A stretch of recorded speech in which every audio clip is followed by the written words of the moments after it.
Hello YouTube, it's Ryan here with HobbiesofaMan once again, and today we're doing another Penthouse Comics review. Today we're looking at issue number 5. Issue number 6 comes out next week, and I will not be able to review it until January just because of me going out of town for vacation and not having a chance to buy comics during that time. At least not from my local store. So let's get into it. I love this cover. I think this is probably the best cover that they've done for this series of books. The first cover was my favorite as well. I mean, up to this point, cover for issue 1 was my favorite. I like that sci-fi motorcycle vibe, but this is what I love. This is retro futuristic space junk, and it's wonderful. It's so pretty. It looks like a wonderful pinup. There is a little bit of an issue here, and it's that this is a virgin cover, or nearly a virgin cover, right? It doesn't have the usual bit of strip of text that is here that should be. And I'm gonna be real with you guys, I don't think that this was because this art piece is so good and they had to show it to us without any text. I'm pretty sure they forgot to do it and that they messed up, and they just decided to not say anything about it because that's for the best for them. But for me, it's not. This is clearly another example of Penthouse fucking up and not doing their job right and not editing correctly, and it's a mess, dude. It sucks. This is not the type of effort that a $10 comic should have. This is not great. Am I happy that I have this wonderful piece of artwork and that it's minimally covered up by text? Sure. Is it because they did it this way on purpose to make sure that we the fans got something good? No. Does that mean that now my comics don't look the same and that they're going to clearly be mistakes and issues throughout it? Yes, and that's not great. I don't like that. So, yeah, here's what the back looks like. There are 3 ways to ultimate success. The first way is to be kind. The second way is to be kind. And the third way is to be kind. And I don't know what this has to do with Penthouse. This is about porn. This has nothing to do with anything. I don't understand the point of this. Hopefully, they'll do something better next year with year 2 of Penthouse. By the way, if you have a pull list and you're using League to do it, you have to go into League and find Penthouse year 2 and click pull on that one. This is not going to automatically pull issue 7 because they renumbered it. They restarted it. It's a new series. It's 2025. And that means that there's going to be 6 issues, and then there's going to be a second run of 6 issues, and then potentially a third run of 6 issues after that.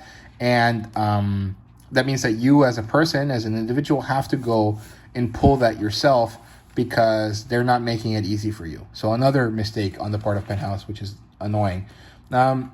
Basic information there. And here is the content page.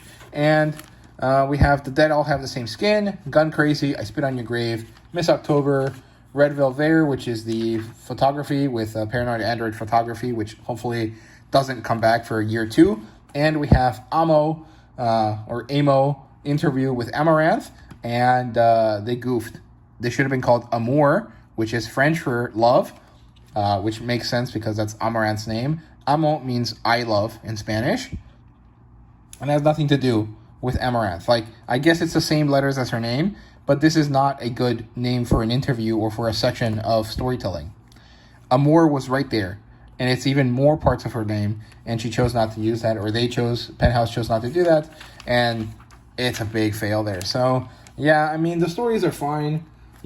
This version, The Dead All Have the Same Skin, this issue of it, or this part of the story, was pretty solid. I enjoyed it. The secret is unraveled here. The cops come for Dan, who at this point has been shown to be of African-American descent.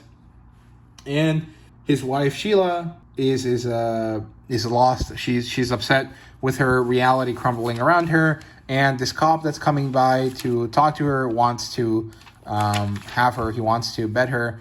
And it doesn't seem like it's working out for them. But, it is what it is.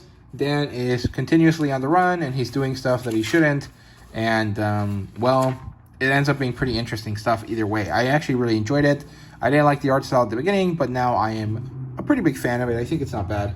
Gun Crazy, 5 out of 6. The previous one was 4 out of 5, so there's one left before the story ends. For that all have the same skin. For Gun Crazy, there's one more part left, and I think this is only part 1 of the story, so there's going to be more after this. And, well, to be honest with you, I'm not happy about that. I don't like this series at all. It's not enjoyable, but this is probably not the worst, the most egregious version of it. This one was okay. It mostly focuses on the female characters, so that's probably why. They're a lot less annoying than the male characters that we've seen so far. So the girls are somewhere in the Midwest. They're at a gas station, and they have a crazy standoff with these characters there. They manage to make it out of there, and then we come back to the cop and the dog and the fucking crazy super white man, or whatever the fuck his name is. And, well, this plot is just stupid. I don't like it. This piece of artwork, though, is phenomenal. If this was a print, I would buy that, because without the context of the story, this looks great. It's just in the context of the story, or the context of knowing that this is from a stupid-ass story, I don't like it. It sucks. So, I'm not a fan of that. Let's see. Then we have I Spit on Your Grave. And this was pretty awesome. This is 5 out of 6. It's nearly over, and I think that this is going to be the last that we see this team work on this. J.D. Morvan is not a bad writer, but I'm pretty sure this is supposed to be adapting something else, right? So I guess it's not his writing, so whatever. Lee gets cold feet at the end as he's trying to escape and murder these girls. And he calls Lou to try to gain some courage. He goes to pick her up, and she knows that there's something going on. She knows that Lee has a plan and that he's going to kill them, and she confronts him about it. She shoots him, and he manages to dodge the bullet a bit, or she misses, I guess, is really what happens. And he beats the shit out of her, but we end on a cliffhanger there. And this was pretty great. I really like the art style here. I think the story is very interesting. The sexuality in it is great. The plot line is really interesting and very psychotic and enjoyable to read. At this point, we have a bit of an ad here. And, they've been announcing that this is coming forever, and I have not seen it anywhere. And if it's a short graphic novel, I feel like they should have just sold it as a single issue, and it doesn't show up anywhere online, so I don't know what's going on with that. So it is what it is. Hopefully they start publishing it properly somewhere else at some point.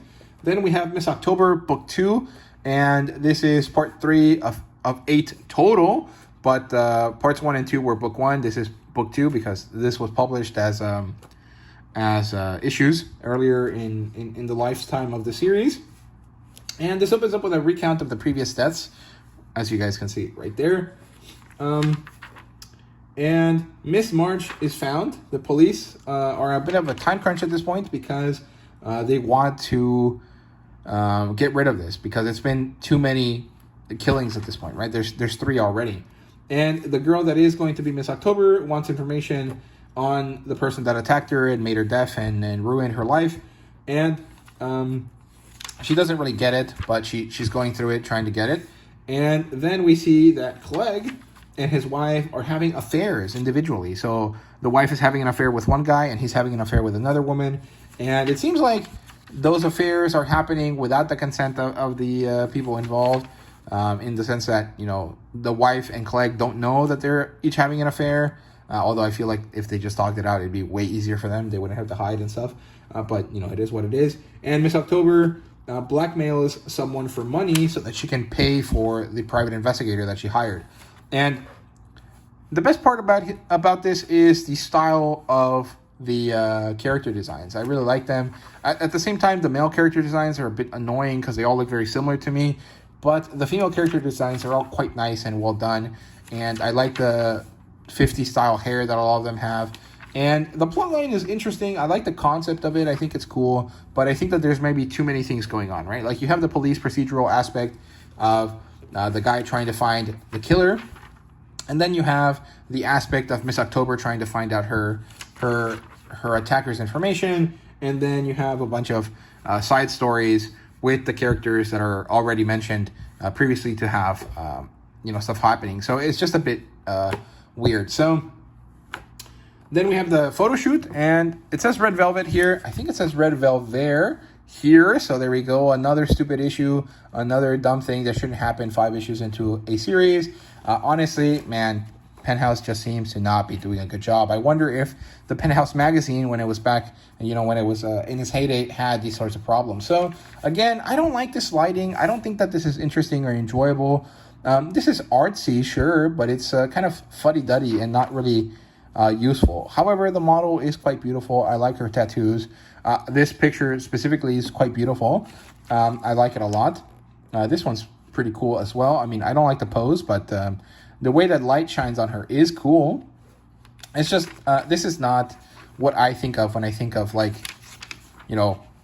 photo shoots, right? Of horny elements, right? But it is what it is. Here we have Amour, which should have been Amour. And the interview is garbage. Again, the same as the Alinity one is pretty bad. But Amaranth is a OnlyFans creator, so she knows how to take pictures properly, and she does so very well. This is not my favorite. It looks kind of weird. But the interview continues throughout these, which I think is a much better usage of the space. These are very good pictures. But this is mostly just a photo shoot. And the thing is that in this picture set, she shows up the actual artist that did this, right? Like, these are much more my taste than whatever the photo Android guy does. And so it's a bit of a shame that they get shown up by someone that isn't actually a professional, right? I mean, I guess if Amaranth has been streaming and doing OnlyFans for quite a few years, she is a professional at this point. But she shows them up really badly. And it's a shame that Penthouse is getting their ass whooped by some random chick on the internet, right? So it is what it is. I feel like I've gotten progressively more negative. Don't get me wrong. I still enjoy buying this. I still like collecting it. I enjoy flipping through it. I like the photo shoot at the end, especially the ones that are about streamers. But if this is a publication that's trying to be serious and meaningful and valuable, which is why they're doing these stupid things like having interviews of interesting women and, interesting in quotation marks, because streamers and OnlyFans people are not really interesting, right? And they're trying to put these interesting, in quotation marks again, quotes and trying to do this stuff to make it not seem like it's just a skin mag. They're failing because they can't even spell velvet right. Like, come on, man. That's so bad. Like, it's not really hitting what I was expecting it to hit, and that's kind of bad. Also, the variety in this is pretty minimal. Like, the stories are all pretty similar.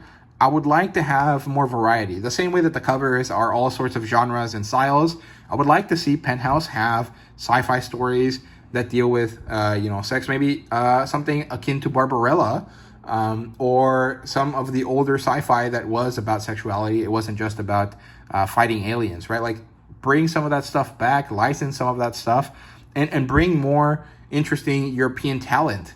And don't make it be all stories that are focused on, like, social rights and social issues, right? Make it about sometimes just having an interesting story about people that are on drugs and having sex. Like, it doesn't have to be some sort of movement type thing. It can just be about the skin mag, right, element of this. That's really all I want, and I think that they're not really doing that very well. And that's a shame. The thing is that next year, a new magazine is going to start coming out. We're going to have a return of Metal Hurlant and of Heavy Metal. I know they're technically the same magazine, but they're not. Metal Hurlant is trying to publish in English, and Heavy Metal is also coming back to publishing, and their book is $15, which is only slightly more expensive than this.